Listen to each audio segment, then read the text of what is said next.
Assalamualaikum warahmatullahi wabarakatuh. Perkenalkan, kami dari kelompok 5. Saya Rizky Katabila.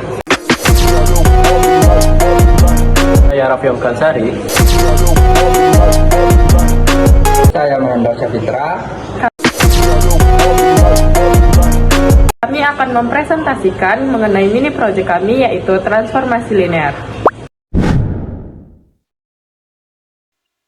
Baik, di sini saya akan mempresentasikan mini project dari kelompok kami, yaitu visualisasi transformasi linear 3 dimensi, di mana kami menggunakan beberapa transformasi, yaitu satu translasi, yang kedua rotasi, yang ketiga scaling, dan yang keempat yaitu refleksi. Nah, dimulai dari transformasi yang pertama, yaitu translasi atau geser. Translasi adalah pergeseran sebuah objek atau orientasi tanpa memengaruhi ukuran dari objek sebenarnya. Nah, di sini kita menggunakan objek kubus yang 3 dimensi, di mana kita akan membuat coba di sini 200, dan di sini kita buat min 50. Maka kita akan melihat pergeseran dari objek tersebut menjadi kemana. Nah, objek tersebut bergeser ke sumbu X, di mana dia menghadap ke bawah sumbu Y. Selanjutnya yang kedua yaitu ada rotasi atau perputaran terhadap sumbu X, sumbu Y, dan sumbu Z. Nah, di sini kita contohkan dia perputaran terhadap derajat 45 derajat terhadap sumbu X. Nah, kita putar. Ya, dia hanya berputar pada sumbu X. Dan begitu juga jika dia rotasi dengan sumbu Y, dia akan berputar ke sumbu Y. Lihat bagaimana ilustrasi proyek terhadap kedalaman ilustrasi terhadap kubus ini. Yang ketiga yaitu ada scaling atau skala. Ini untuk memperbesar dan memperkecil dari kubus tersebut. Kita misalkan 1,2.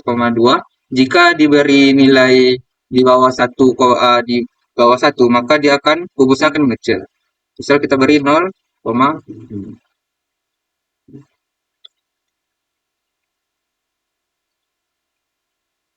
nah dia akan mengecil. Selanjutnya ada refleksi terhadap sumbu X dan sumbu Y. Nah, ini dia akan tercermin terhadap sumbu dari sumbu Y, dan yang ini terhadap sumbu X. Ya. Nah, yang terakhir ada tombol reset kubus, di mana kegunaannya itu untuk mereset posisi dan mereset bentuk kubus dalam semula.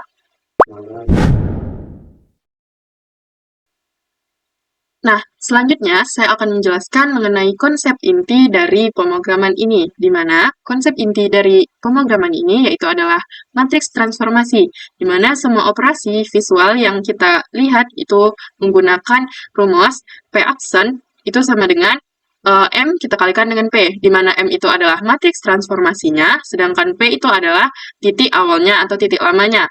Nah, untuk scaling itu matriksnya sederhana, di mana kita hanya mengganti angka 1 pada diagonal utama dengan faktor skala. Artinya, jika koordinat X awal itu adalah 10 dan faktor skalanya 1,5, matriksnya akan memberi perintah untuk menjadikannya yaitu dengan nilai 15. Lalu, matriks yang paling kompleks itu adalah rotasi, di mana rotasi menggunakan fungsi sinus dan kosinus, karena rotasi adalah gerakan melingkar. Fungsi trigonometri adalah bahasa untuk mendefinisikan lingkaran. Lalu, kita ambil contoh untuk rotasi dengan sudut 90 derajat mengelilingi sumbu X, di mana matriksnya akan menggunakan kosinus 90 derajat, yaitu sama dengan 0, dan sin 90 derajat, itu sama dengan 1. Jadi, jika kita mengalihkan matriks ini dengan titik awal, yaitu 10 dan 20, hasilnya akan menjadi min 20 dan 10. Lalu, untuk refleksi, itu operasi yang menciptakan bayangan cermin dari suatu objek.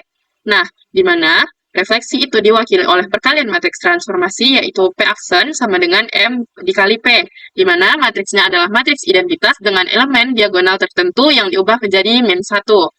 Sedangkan untuk konsep dari translasi itu adalah operasi yang memindahkan setiap titik suatu objek sejauh jarak dan arah yang tetap, di mana translasi itu diwakili oleh penjumlahan vektor, yaitu vektor translasinya ditambahkan dengan vektor posisi awal. Jadi P aksen itu sama dengan P ditambahkan dengan T.